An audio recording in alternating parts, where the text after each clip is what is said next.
E Júlia, vamos à entrevista agora. É isso mesmo. Vamos falar sobre saúde, especificamente sobre a Covid-19, né, Fábio? Exatamente. O coronavírus com a nova mutação pode ser mais resistente à vacina. No Brasil, já são encontrados 26 linhagens, 8 delas encontradas na região amazônica, Júlia. Sobre esse assunto, a gente conversa agora com o Dr. Felipe Naveca, vice-diretor da Fiocruz Amazonas. Bom dia, doutor Felipe, bem-vindo ao Jornal da Rede Alesp. Bom dia, Júlia. Bom dia, Fábio. É um prazer estar com vocês. Prazer é nosso. Doutor Felipe, no Brasil já foi encontrada essa mutação do Covid-19. O que causa exatamente a mutação do vírus? Essa nova variante, ela sofreu diversas mutações, entre elas mutações numa região que nós chamamos de proteína spike. Essas mutações, baseadas também nos resultados do Reino Unido e da África do Sul, mostram que ela pode aumentar a transmissão do vírus, ou seja, essa nova variante ser mais infecciosa. E alguns dados, em especial o da África do Sul, que estão mais adiantados, mostraram uma possível queda na eficiência das vacinas. Então, esse é algo que nós estamos investigando agora para poder entender melhor o impacto dessa variante encontrada no Brasil. E, doutor, para quem não entende muito esse assunto, quando se fala em variante, né, em linhagens diferentes, nós falamos aqui no começo, são 26 linhagens já encontradas, 8 aí na região onde o senhor está. Quais são as principais diferenças entre essas variantes? Tem algo em comum entre elas nessa variação? A grande maioria das variantes, elas não têm uma consequência importante do ponto de vista biológico. Elas vão ser muito similares ao vírus original. No entanto, quando surgiu a variante do Reino Unido, e depois na África do Sul e agora essa na Amazônia, elas foram classificadas pela OMS como 3 variantes de preocupação ou 3 variantes que merecem atenção. Então, a grande maioria delas não vai mudar, mas essas sim foram classificadas dessa maneira porque elas têm o potencial impacto de aumentar a transmissão do vírus ou mesmo de fugir da resposta de anticorpos. Então, elas estão classificadas no nível superior em termos de atenção. Doutor, o senhor encontra-se hoje num ranking aqui nacional entre os 10 cientistas brasileiros que mais contribuiu nas pesquisas para o enfrentamento à Covid-19. Explique, por gentileza, para os nossos espectadores sobre o andamento das pesquisas que o senhor faz parte. Esse foi um ranking, realmente foi uma grata surpresa de ser incluído nesse ranking. A gente tem conduzido desde março do ano passado pesquisas sobre a caracterização genética do SARS-CoV-2 no Amazonas. Também damos apoio a outros estados, mas principalmente no Amazonas. E a nossa pesquisa não se limita à capital, que seria mais simples, mas ao interior também do estado do Amazonas. Nós temos muitos municípios que são muito afastados de Manaus, da capital, e só são acessíveis ou por fretamento aéreo ou por barco, e aí nessa viagem de barco até dias para chegar até esses municípios.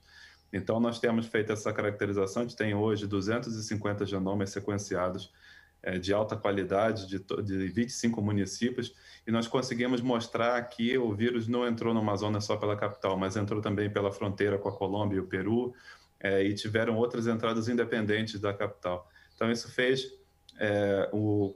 contribuiu para o conhecimento do sistema de saúde, né, local, de maneira a enfrentar melhor essa situação. Nós também descrevemos agora recentemente o primeiro caso de reinfecção no Amazonas e já causada pela nova variante P1. Então esses são os estudos que eu mais tenho colaborado e coordenado no momento. Doutor Felipe, eu quero até aproveitar a oportunidade de estar falando com o senhor, um cientista aí, muito importante aqui nos estudos do Covid-19 nesse momento no Brasil, e que está numa localidade onde a gente aqui na região sudeste, a gente liga a televisão e fica observando ali as notícias que vêm aí da região do Amazonas, e a gente fica completamente assustado, porque se aqui a situação está grave, a impressão que dá é que a situação aí é gravíssima, né? Como que o senhor tem lidado no dia a dia aí em relação a essa doença? O senhor falou de municípios que às vezes estão um pouco mais afastados ali das condições ideais de saúde, né, de hospitais. Tenta descrever para o espectador aqui do estado de São Paulo como que está a situação no Amazonas neste momento, por gentileza. A situação do Amazonas ela ainda continua crítica. É uma situação que acho que nem no pior pesadelo eu poderia imaginar uma situação como essa. Nós já havíamos passado uma situação muito grave no ano passado, na primeira onda no ano passado. Inclusive, naquele momento, eu perdi o meu pai como vítima da Covid-19. Mas a gente tem que seguir em frente, porque quer dizer, muita gente depende do que a gente consegue fazer, inclusive no diagnóstico. Só o meu laboratório fez mais de 10 mil exames de diagnóstico, né? E nós não somos laboratório de rotina. Então, isso afetou bastante a nossa vida, né? Pessoalmente, nós temos trabalhado demais. Minha equipe às vezes, a gente vira à noite no laboratório para poder dar conta. E essa questão logística no Amazonas é muito peculiar. É realmente difícil de explicar para quem vive num estado que tem rodovias, né, interligando todas as cidades. A gente aqui não tem.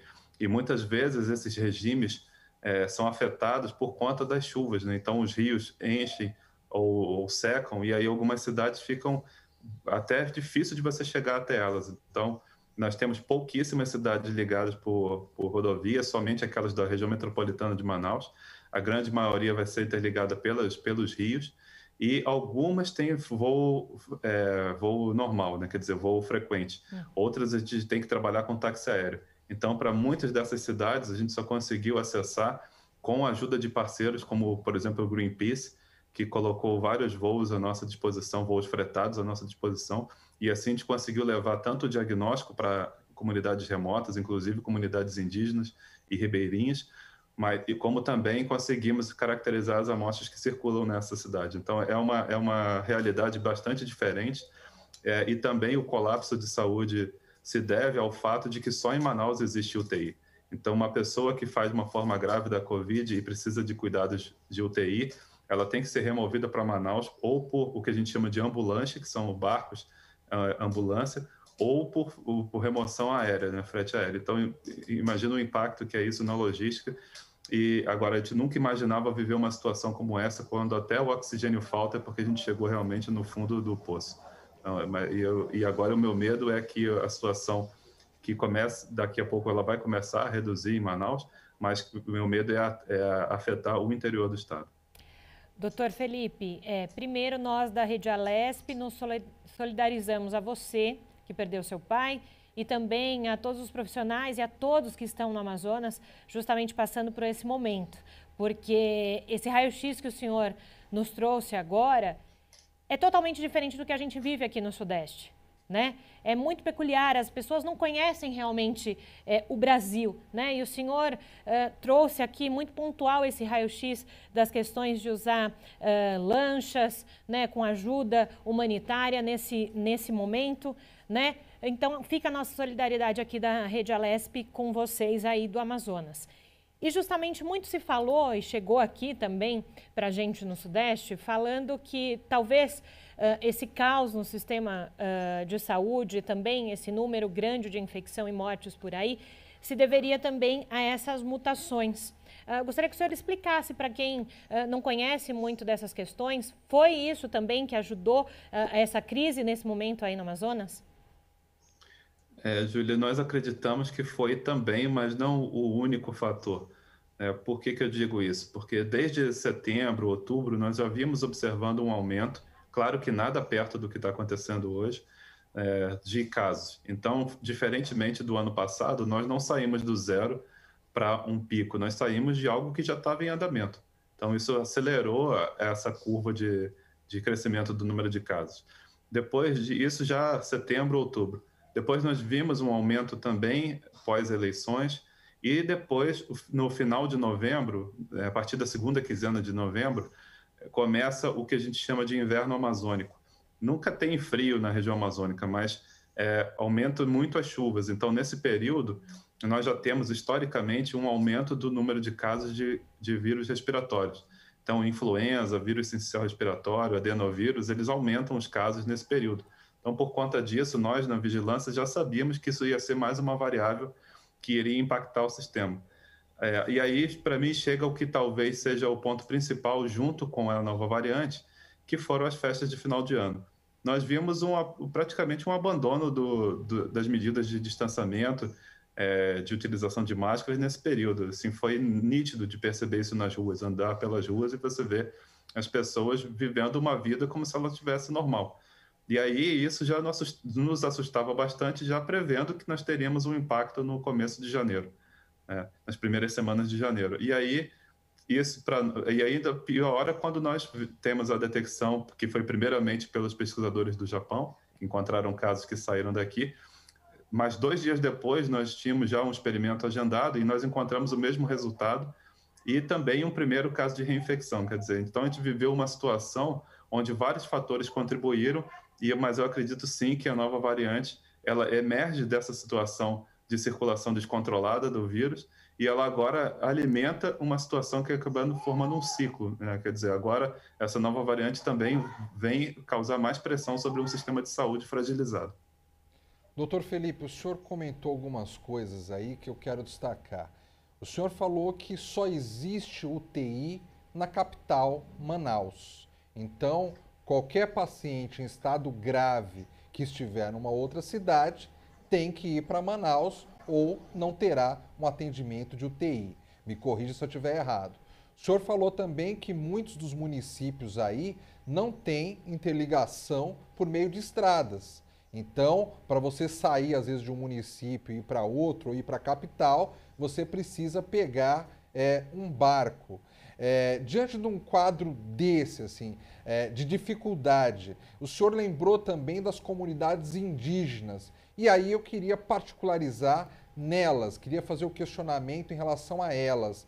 Neste momento, como é que estão essas comunidades indígenas aí do estado do Amazonas? Elas têm um isolamento em que elas conseguem, apesar de todas as dificuldades aí, combater o Covid-19 de uma forma efetiva? Ou dentro de comunidades indígenas está havendo muitas mortes e ali indígenas que não conseguem nem chegar até um centro maior, não digo nem a capital Manaus, mas até um centro maior para conseguir um atendimento emergencial? Fábio, esse ponto é fundamental, né? Nós temos comunidades, e é difícil de entender também, porque nós temos comunidades indígenas bastante isoladas e mesmo nessas comunidades nós já temos casos de Covid. Como que o vírus chegou é uma coisa que a gente precisa ainda entender melhor, mas hoje, por exemplo, nós temos um município que é no extremo norte do Amazonas, chamado São Gabriel da Cachoeira. Esse município tem uma população em torno de 90% indígena, muitos aldeados, e você tem um centro do município onde as pessoas se deslocam até para conseguir mantimentos e algumas coisas também, e retornam às suas aldeias. Nós temos hoje uma situação muito grave em São Gabriel da Cachoeira, mas temos várias entidades ajudando, como, por exemplo, os Médicos Sem Fronteiras. Eles estão fazendo um trabalho lindíssimo, apoiando essas comunidades, porque realmente elas muitas vezes estão isoladas de grandes centros. E você entendeu certo, Fábio, nós só temos UTI em Manaus, nós temos média complexidade em alguns municípios chamados polos, no interior do Amazonas, mas alta complexidade mesmo, UTI mesmo só em Manaus. Então isso é algo que realmente estressa demais o sistema de saúde. E mesmo nessas comunidades, né, para atingir essas comunidades, nós temos recebido o apoio desde o início da pandemia de instituições como o Greenpeace. O Greenpeace colocou vários voos para levar oxigênio, para levar diagnóstico, para levar EPIs. Nós temos conseguido formar uma rede de distribuição de EPIs. Só a Fiocruz já distribuiu mais de 80 mil EPIs para o interior do estado, entre máscaras, luvas, óculos de proteção para os agentes comunitários. Então, a situação no interior do Amazonas é muito complexa, é muito diferente do que a gente vê no Sudeste ou em outros grandes centros do país. Doutor Felipe, só mais uma dúvida. O Exército Brasileiro tem ajudado de alguma forma aí ou não? Também tem ações do Exército, sim. O Exército nos ajudou bastante, por exemplo, no início da pandemia no ano passado, quando Manaus ficou praticamente isolada do resto do país isso falando no ano passado, chegou um momento que nós quase ficamos sem insumos no laboratório para poder fazer o diagnóstico. Eu não estou falando nem de pesquisa, mas do próprio diagnóstico. E nesses momentos nós temos uma boa relação com o Comando Militar da Amazônia já de muitos anos, e nós pedimos ajuda do Exército e da Força Aérea para nos levar insumos. Então, nós tivemos equipamentos que chegaram em voos da Força Aérea e insumos que só chegaram através da Força Aérea. Então, e porque não existiam, naquele momento não tinha nem voo vindo para Manaus. E hoje nós continuamos sim com algumas ações para o interior do estado. Muitas vezes a única presença do Estado brasileiro em alguns desses municípios é um quartel ou alguma unidade das Forças Armadas. Então, a gente tem sim encontrado, não só de instituições como o Greenpeace e Médicos Sem Fronteira, mas também as Forças Armadas têm contribuído.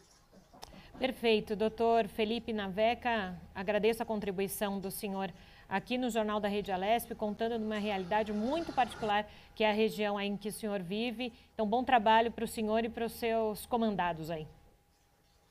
Muito obrigado, Júlio e Fábio. É sempre um prazer conversar com a imprensa. Vocês têm dado uma contribuição muito grande de levando informação para o público. Bom dia, bom trabalho, doutor.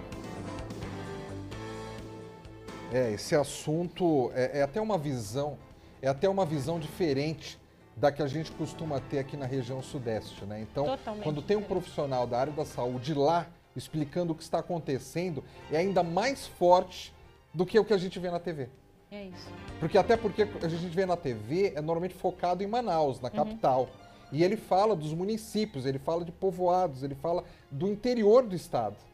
Né? Confesso que eu até me emocionei nessa entrevista, acho que foi latente isso, porque realmente é quem está lá, vivendo em loco o que está acontecendo. O que a gente sabe aqui não é nem 10% do que ele está vivendo lá. Exatamente.